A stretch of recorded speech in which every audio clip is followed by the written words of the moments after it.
Halo semuanya, kali ini kita akan membahas tentang dasar pemrograman lagi. Tapi kali ini kita akan fokus ke yang namanya pengulangan, while, dan for di Python. Oke, pertama-tama mungkin apa sih pengulangan gitu ya. Jadi ada kalanya itu sebuah instruksi harus diulang pelaksanaannya lebih dari satu kali. Contoh mungkin kalau teman-teman pernah lihat aplikasi gitu ya, aplikasi jual beli, itu kan biasanya dia akan menampilkan semua barang yang bisa dibeli gitu kan.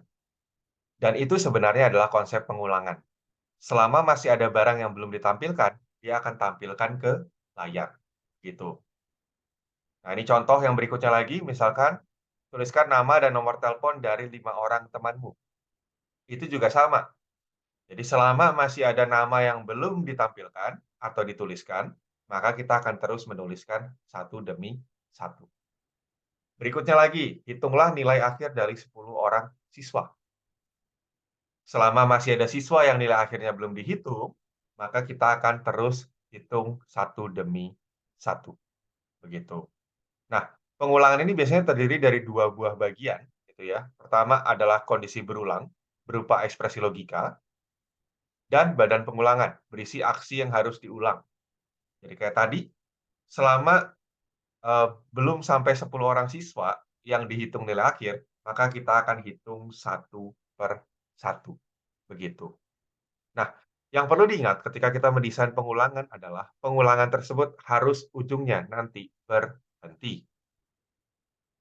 Oke, misalkan di sini ada pengulangan dengan while, gitu ya. Pengulangan while ini sintaksnya adalah while kondisi aksi.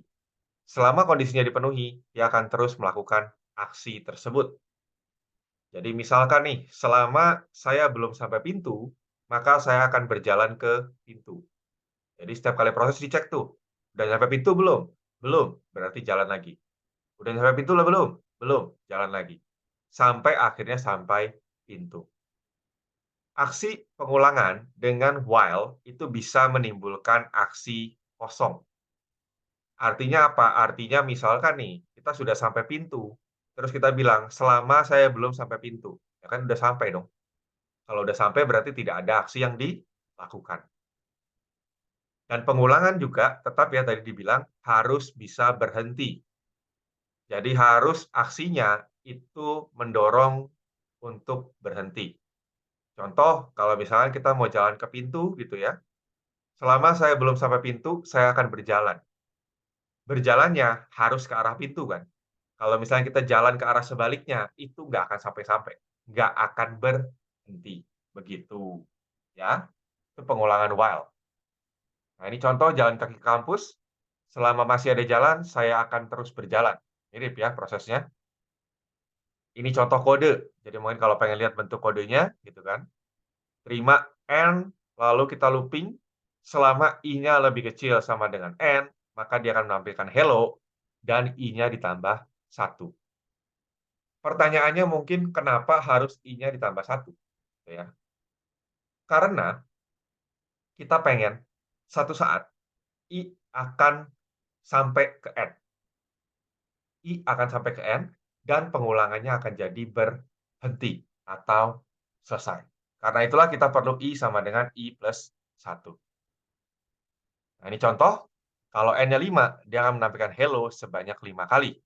Karena I-nya dimulai dari 1, setiap proses ditambah 1 I-nya, sampai akhirnya dia bertemu dengan angka 5.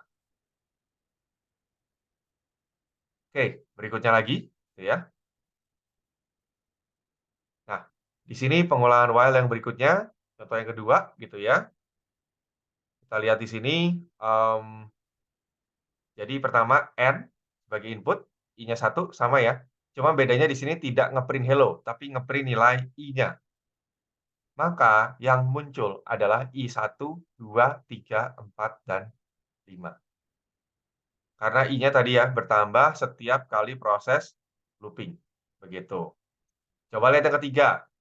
Jadi pertama di sini kita terima N, lalu I-nya kita set sama dengan N, dan setelah itu kita looping selama I-nya lebih besar sama dengan 1. Perhatikan di sini, ini mirip dengan looping yang pertama dan kedua, cuman bedanya dia menurun, bukan menaik. Akibatnya, kalau di print nilai I-nya, maka dia akan mulai dari 5. 5, 4, 3, 2, 1. Nah, ini contoh lain lagi, tuh ya. Misalkan ini untuk menghitung jumlah deret.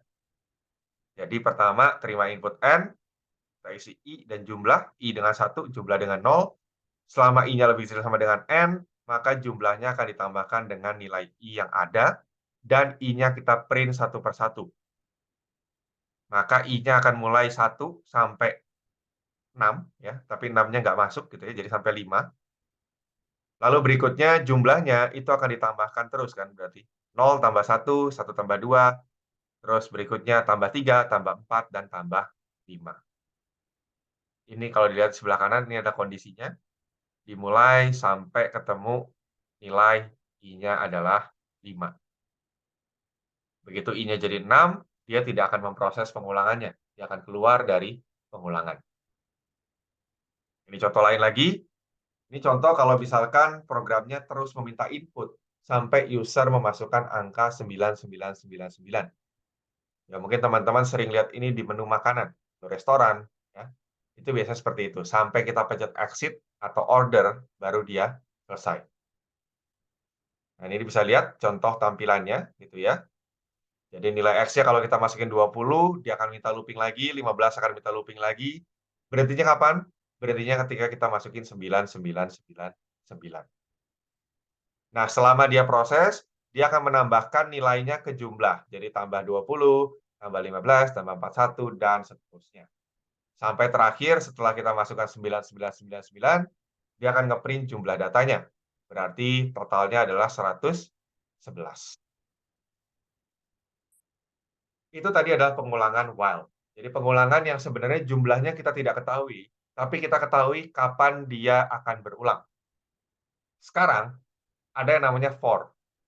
For ini pengulangan yang jumlahnya kita ketahui. Contoh, saya ingin berjalan sebanyak 10 kali. Sebenarnya, kalau kita ingin melakukan berjalan sebanyak 10 langkah, maka di otak kita sebenarnya kita mengingat berapa jumlah langkah yang sudah kita lakukan. Pertama pasti dimulai dari 0, gitu kan. Lalu setiap kali bergerak, setiap kali melangkah, itu akan menambah 1 ingatan kita. Ya tahu? Habis melangkah bilang, oh ya berarti saya sudah melangkah 1. Jalan lagi, berarti update lagi. Oh berarti saya sudah melangkah 2, dan seterusnya. Nah, sebenarnya variabel itu kita akan masukkan dalam yang namanya for. Jadi for ini ada bergantung pada sebuah variabel, dan variabelnya akan dimulai dari range awal sampai range akhir, dan increment-nya seperti apa. Kalau kayak tadi, melangkah 10 langkah, berarti variabelnya dimulai dari 0, karena tidak ada melangkahnya, gitu kan. Akhirnya kapan? Akhirnya kalau sudah 10, ya toh? 10, terus untuk setiap kali melangkah, ngapain? I-nya ditambah 1. Berarti ini akan jadi 0, 10, dan 1. Aksinya ngapain? Aksinya jalan, begitu, ya. Nah, aksi di sini akan harus memperhitungkan, gitu kan, nilai variabelnya dari mulai N1 sampai N2 dengan pertambahan sebesar increment. Ini kalau misalkan awalnya lebih kecil daripada akhir. Tapi kalau ternyata awalnya lebih besar daripada akhir, berarti dia harus yang namanya pengurangan, bukan penambahan. Ini contoh, gitu ya. Jadi misalkan tadi ya, melangkah 10 langkah, gitu kan, berarti. Kalau di sini kebetulan kita mulai hitungnya dari 1. Tapi sebenarnya kalau mau dari 0 juga boleh ya. Jadi nggak masalah. 0 sampai 10 boleh, atau kalau mau 1 sampai 11. Sama aja toh, gitu kan, nggak masalah.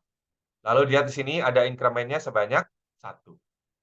Jadi I ini akan bertambah sebanyak 1 dari 1 sampai 11.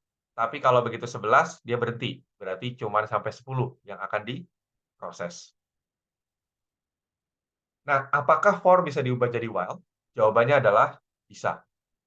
Jadi for ini sebenarnya adalah konsepnya mirip dengan while, cuman bedanya dia pakai sebuah iterator. Jadi bedanya adalah seperti ini, bisa dilihat di contoh ya. Jadi for sampai selesai, kita kalau mau baca di while jadi bentuknya seperti ini. Ada I sama dengan 1 di awal, itu adalah mengisi nilai I dengan nilai awal. Lalu lebih kecil sama dengan N plus 1, itu ada yang kedua. Lalu inkremennya, perhatikan. Inkremennya I sama dengan I plus 1. Karena di sini naiknya sebanyak 1. Nah, ini contoh program pengulangan for, gitu ya. Jadi kalau yang ini kebetulan kita kasih contoh kalau negatif atau menurun. Jadi dimulai dari N sampai dia ketemu 0, setiap prosesnya dia akan nge-print nilai I-nya, dan nilainya akan dikurangi sebanyak 1. Lalu berikutnya, di sini juga ada contoh lain, misalkan kita for-nya naik, tapi setiap kali looping, dia jumlahnya ditambah dengan nilai I-nya. Itu juga boleh. Ini untuk menghitung jumlah deret. Nah, gimana kalau dengan kondisi yang lebih dari satu, sama ya dengan percabangan. Jadi tinggal ditaruh aja kondisinya. Contoh nih, while X-nya tidak sama dengan 9999 dan belum berhenti. Dia berhentinya kapan? Berhentinya kalau user masukin nilai 0. Jadi sebenarnya kalau dilihat di sini, gitu ya, kondisinya boleh lebih dari satu, tergantung pada kebutuhan. Cuman harus dipastikan bahwa kondisi tersebut memang sesuai dengan kebutuhan program. Jadi jangan sampai tidak sesuai. Oke, seperti itu saja. Terima kasih.